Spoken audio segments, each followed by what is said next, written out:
This conference will now be recorded.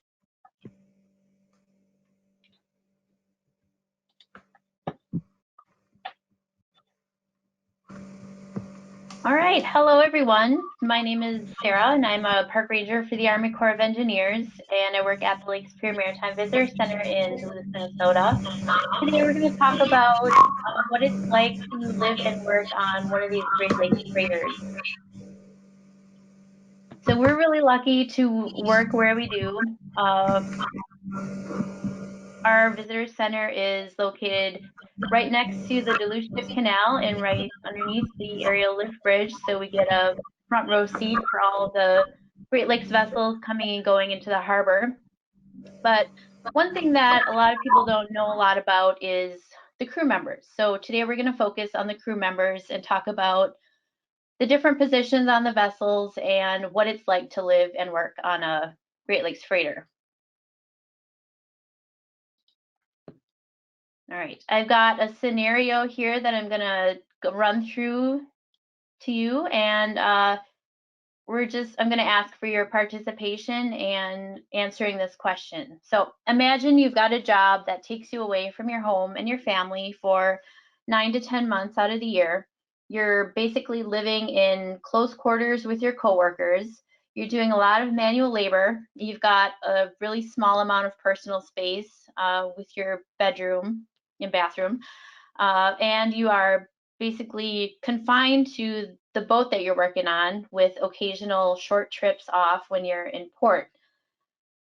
Using the chat function, please put in either A, B, C, or D. How long do you think you would last working on these conditions? So if A would be less than 1 year, B would be 1 to 4 years, C would be 5 to 9, and D is 10 plus years.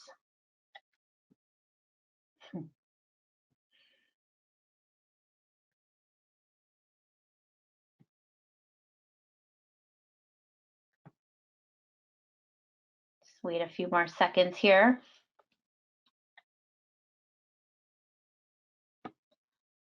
All right, we're getting a lot of A's and B's, so 4 years or less. The first position, John Hancock, you would probably be a good candidate for, would be the captain. The captain of the vessel is usually the person that has the most experience and the most knowledge of sailing and the particular vessel that he's on. The captain is responsible for not only the safety of his crew, he's responsible for the safety of the vessel and the safety of the cargo to get from point A to point B. The captain's boss is the shipping company, so he's got to report to them. So I'm going to describe another scenario for you and ask you to make a decision. This is reflective of a decision that a captain might have to make in this scenario. So you are the captain of the Michipicoten, which is a 689-foot vessel. You're loading iron ore pellets in Duluth at the Canadian National Ore Dock. You arrived here a day late because you had to stop for repairs. And as you're getting ready to leave, you find out that there is a storm on the lake that looks similar to the picture on the upper right here. During the storm is causing 30 to 40 mile an hour sustained winds with gusts up to 60 miles an hour and waves from 10 to 14 feet. And you're going to be traveling straight into this storm because you've got to go from Duluth to Sault Ste. Marie on the other end of the lake. What would you do in this scenario? Would you stay in port and wait out the storm, or would you leave? If you would take a second to write either stay or leave in the chat, and then we'll talk about that in a minute.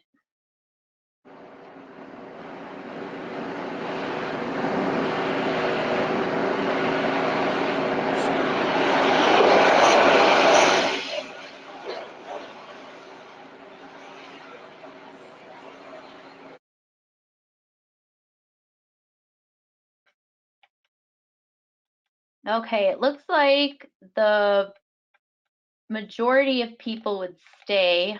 Some would leave and take a different route. But this is just an example of the types of decisions that the captains have to make, and they have to take into consideration the safety, again, of their crew, their ship, and their cargo. So they have hard decisions that they have to make.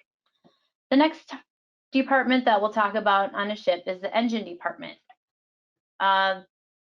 The engineers have to have a lot of knowledge to be able to work on these giant engines that power these large ships. This particular picture on the left here is one of the engines from the Paul R. Tregurtha, which is a 1,013.5-foot vessel. So they need really big engines to power a ship that big. The engineers also take care of the pumps, motors, electrical generators, bow and stern thrusters, winches, steering gears, refrigerators, freezers, and an integrated sanitary system. Ships also purify their own drinking water and generate their own electricity. So in addition to the engines, they have all those other systems that they have to be knowledgeable about. So imagine if you're an engineer in the middle of the lake and something goes wrong. You can't just run out to a hardware store to get a piece or to get a repair. You have to do it on your own. So some ships also have small machining areas where they can actually make tools or pieces. So the engineers have to have a lot of knowledge of all these systems and how to fix them. All right, so before we start this next department, I'm going to ask for your participation again. Are you afraid of heights? Just put a Y or N in the chat. My answer would be yes.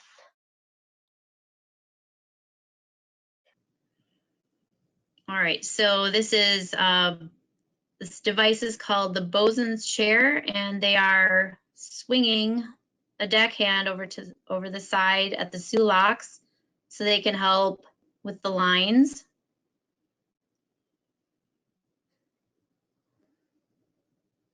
And there's no sound in the video. I'm just muting it because it's all wind noise. I'm getting one other person. Notice they're being safe by wearing hard hats and life jackets. That's one of the responsibilities of the deckhand, is to ride the bosun's chair down to help secure the lines when they're docking or going through lock systems. And he's going to give us a thumbs up in a second, and we'll stop. All right. So I just wanted you to see that video and get a feel for one of the responsibilities of the deckhands. And now go back to the slide that I was on.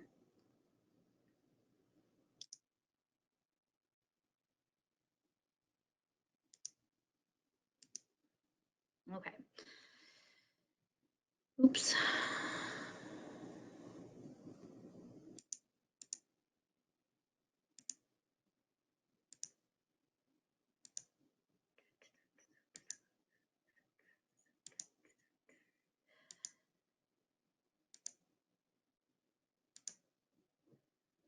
Okay. So in addition to line handling, deckhands are also responsible for the outward appearance of ships. So they have to often chip off old paint and repaint things. And the photo on the bottom is a ice-covered lake boat. And those horizontal lines are hatch covers that have to be opened in order to load their cargo. So if you've got ice-covered hatches, then you have to do the tedious job of chipping ice off in order to open those hatches to be able to load your cargo. So they have a lot of the manual labor on the vessel. Now the next department that we'll talk about is the galley. The galley is where all the food is prepared, and the sailors get fed 3 times a day, breakfast, lunch, and dinner. And there's also an option of a night lunch, which consists of sandwich fixings in a refrigerator. So those people that work the late shifts have a lot of options for food. The chief steward is the main cook, the leader in the galley department. They are responsible for meal and menu planning. So they write down each meal, the menu for each meal on the dry boards so that people can see what's up for their food. The galley area becomes a place of camaraderie where sailors can gather and talk to each other and play games and stuff when they're not eating. And there's a saying on vessels that if you're going to be the one preparing the food, that you either have to be a good cook or a good swimmer, indicating that you could get thrown off a boat if you are not a good cook. So again, imagine having to take into consideration everyone's food allergies and food sensitivities, and your job is to make everyone happy with their food, because good food means high morale. So if you're out on this vessel working, you've got a tough job ahead of you. So you oftentimes look forward to your good meals and good food. And here's an example of a typical daily menu from aboard a Canadian vessel, the Algo Sioux. I will request a little bit of participation again. If you could pick either breakfast, lunch, or dinner, can you pick what in those categories, in one of those categories, you would make for your meal? I'll give you a couple of minutes to think about that. There's so many options that one could never really go hungry on a boat.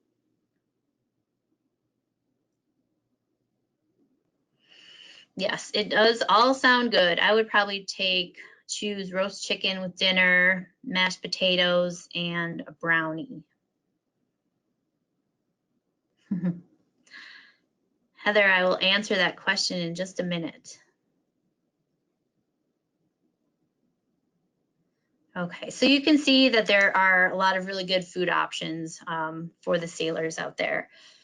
Now, a lot of times the sailors work through holidays, and these are often difficult times because they're away from their friends and family and homes. And so the stewards make a really big effort to decorate the ship and make it, get everyone in the holiday spirit by putting up trees and wreaths and other decorations like that, and having an extensive menu on holidays like Thanksgiving, Christmas, so no one goes hungry, and hopefully everyone feels the holiday spirit when they're working on the boat.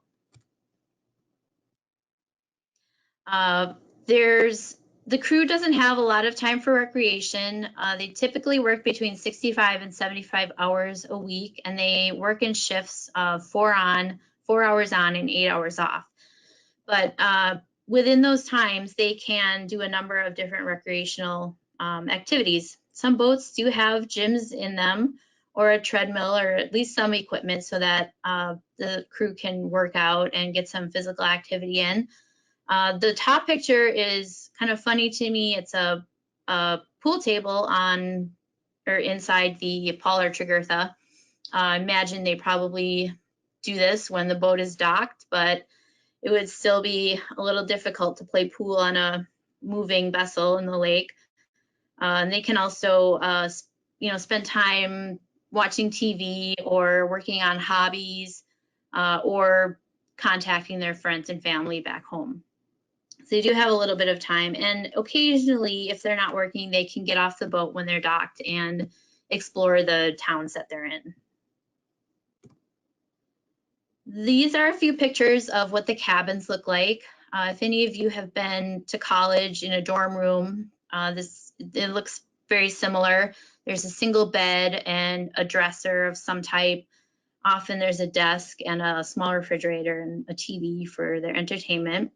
They're simple, small rooms, but they all have their own restroom, which is nice. As far as supplies, one of the main places that vessels can get supplies are when they're at the Sulaks, going through the Sulaks.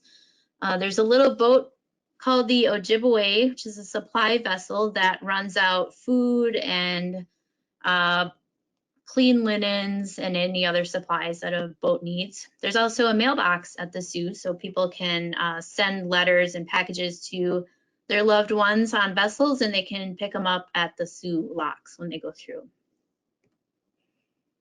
Now about training, there's an option to go through the Great Lakes Maritime Academy to become a sailor. You don't necessarily have to do that, but it helps when It helps when you're trying to move up in a position. They also have to get a transportation workers identification credential card, Siemens papers issued by the U.S. Coast Guard, and pass a physical and criminal background check to be able to make sure that they can do the work that is requested from them.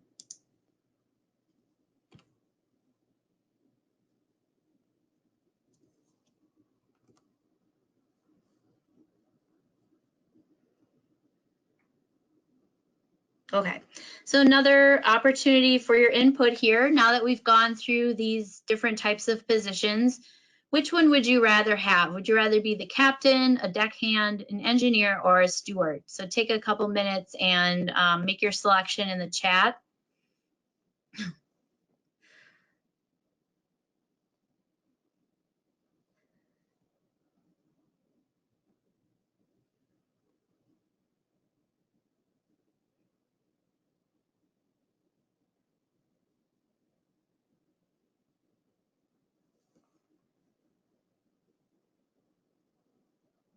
All right, we've got a good mix of positions. I would probably choose to be a steward. I think that would be fun.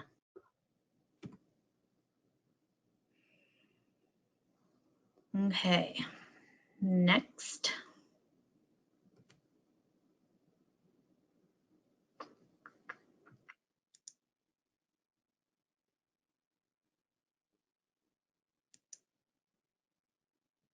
Okay, so let's talk a little bit about shipping on the Great Lakes. If you think of the North American continent, we've got oceans on both sides and the Gulf of Mexico on the south side. So the Great Lakes and St. Lawrence Seaway system are really important to get cargo from the middle of the United States out to the rest of the country and the rest of the world. The Duluth Superior Harbor is the furthest port west that vessels can travel in the Great Lakes system. And it takes about, let's say, 7 or 8 days or so for a vessel to travel from Duluth all the way out to the ocean if conditions are favorable. The Corps of Engineers has a responsibility in Great Lakes navigation as well. In our office, particularly the Duluth area office, we have a survey crew that goes out and measures the depth of the waterways that these large cargo vessels travel. And with their data, they determine what areas need to be dredged. And dredging is the process of using a crane barge, like in this upper picture here, to remove material from the bottom of the water and put it on a barge and bring it to another location. So that helps to deepen those channels. So in our harbor, we've got about 17 miles of waterway that the cargo vessels use that we have to survey and dredge and maintain every year. So why do the sailors work so hard? Why would someone choose this type of lifestyle this challenging lifestyle to lead? Well, they are providing us with a lot of necessary materials. The top 3 exports that come out of our harbor are coal, iron ore pellets, and grain. The coal is a Western low sulfur coal that comes from Wyoming and Montana. It's moved by train to the Twin Ports and put on a vessel. And then most of the coal that comes here is taken from here to Detroit, the Detroit Edison power plant. So the coal is taken to power plants around the Great Lakes that provide us with electricity. Iron ore pellets, the rock that contains the iron ore is mined in Minnesota, and it's blasted and crushed, and then because it's magnetic, they use a magnetization system to separate the iron from the rest of the rock, and then they mix the iron with bentonite clay and limestone. They tumble it and make it into these little pellets and bake them, so they're really easy to transport. They're able to easily roll on and off conveyor belts. And these are brought to areas around the Great Lake, or to steel mills around the Great Lakes, particularly Indiana Harbor at the end of Lake Michigan, Detroit and Cleveland areas, in Michigan and Ohio. So they they're brought to steel mills where they make products made out of steel that we use every day. And grain is grown in the Midwest and brought to the Twin Ports by train and truck. And then most of the grain in our port is brought to overseas to Europe and Northern Africa. And it's made into food products that contain grain. And a lot of that actually comes back to the US to be sold in the US. So all of these things are things that we use on a daily basis. And so the crew members work really hard and go through a lot of challenging times to be able to bring those to us. So the next time that you're in a position to see a Great Lakes vessel come through, make sure to give any crew on board a big wave and a thank you for providing us with all of these things that make our lives better. That is the conclusion of the program, so we can start answering questions at this time.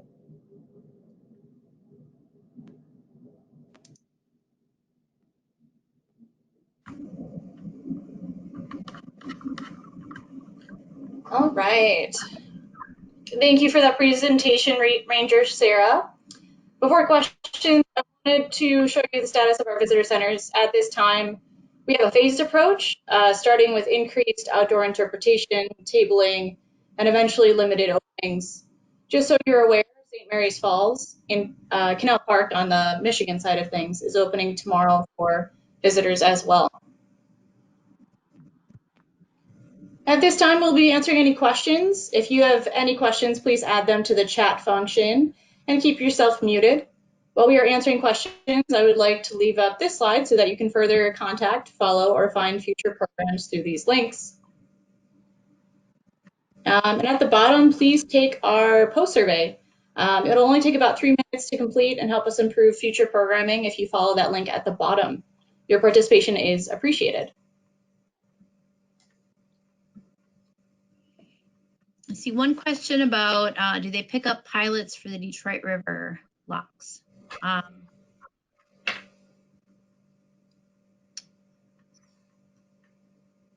have limited knowledge of the piloting situation in the Great Lakes other than our area. I do know that they pick them up in various regions of the Great Lakes for salties in particular. Any foreign vessels that come through the system need to have a Great Lakes pilot on board in order to move. Essentially, they don't take over the controls or anything, but they're there to advise the captain of the boats and help them navigate through some of the particularly challenging rivers and other areas of the system. Michelle, did you have anything you could add about pilots? I don't know how much you know about that either.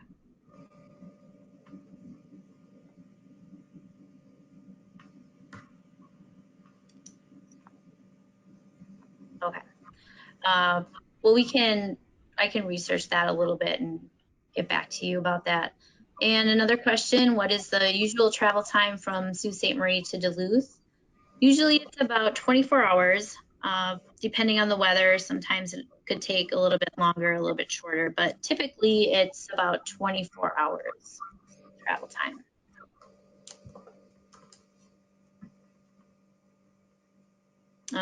Workout facilities, yes, we address the workout facilities that are on the boat. Not all of them have them, but a lot of them do. And are there women sailors? Yes, there are. They're not as many as men, but there are a number of women sailors, and I think the number is probably going to increase just because it's a really good job, and there's a lot of qualified women that can handle those positions. How many freighters are there? I think in the US there's probably about 50 or so. Canada has more as well. I don't know exactly how many are in the US fleet. I can tell you that there are 13 1,000-foot vessels or longer currently operating in the Great Lakes. But again, we can maybe take that question and provide a better answer at a later date. And how much Sarah, cargo? sorry. Yeah. Michelle answered your question via chat. Her mic isn't working right now, but she said there are specific pilots for the St. Mary's River. They get on in the detour and get off the freighters above the locks generally. So to answer that question previously. Okay, thank you. Mm-hmm. And then how much cargo can the Paul Arctic Eartha carry? The 1,000 footers can carry about 70,000 tons of cargo. They typically, the Paul Arctic Eartha usually carries coal, and they typically leave with about 68,000 tons of coal in their cargo holds. But I believe they can carry up to 70,000 tons.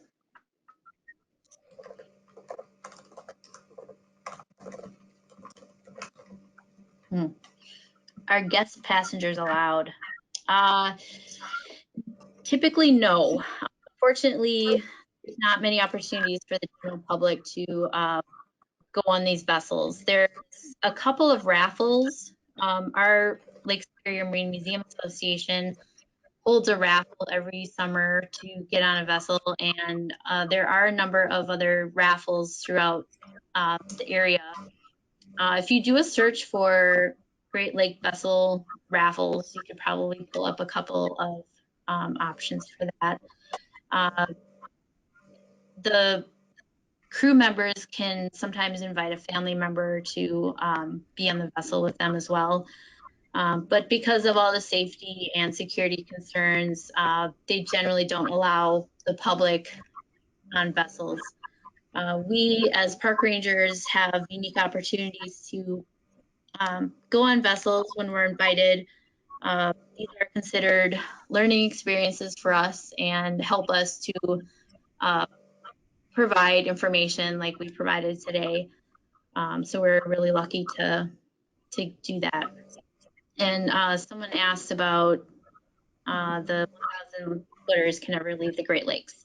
That is correct. In fact, they can't even get out into Lake Ontario because of the Welland Canal, which bypasses Niagara Falls and goes between Lakes Ontario and Lake Erie. That lock has a size restriction, a length restriction of 740 feet. So our 1,000-foot vessels can't get out into Lake Ontario or the ocean. So they work on the other 4 Great Lakes. We'll wait a couple minutes in case anyone else has any other questions. To get to the survey, sorry, we don't have a link that you can click, but you can, oh, there, Trisha's got it in the chat. So thank you, Trisha. You're welcome. Yeah, you should be able to click on that hyperlink and it should take you directly to that survey.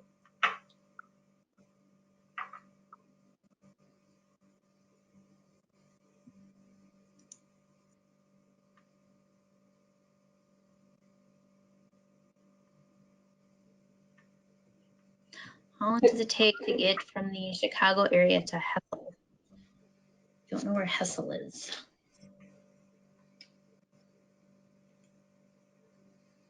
Michelle responded and she said it takes about 24 hours to take.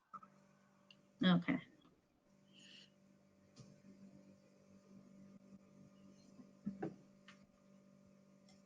Thanks, Michelle. Michelle is the park ranger at the Sioux Locks Visitor Center, so she's been in her job for a long time and has a lot more knowledge. So thankful that she is answering some of these questions. Combining forces is never a bad thing. Are there any remaining questions? Michelle is a boat nerd, yes.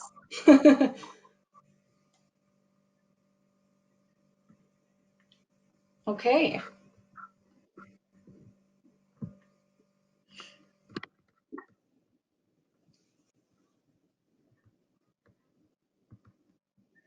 Well, thank you, Ranger Sarah, for answering these questions and delivering that fantastic program. Again, we apologize for the technical difficulties. Those are always unexpected, but thank you for being patient through those. And I think that's about it. Thank you again for coming. Stay safe, enjoy the rest of your day, and please follow that link in the chat function to complete our post survey. Thank you again, everyone. Enjoy your weekend.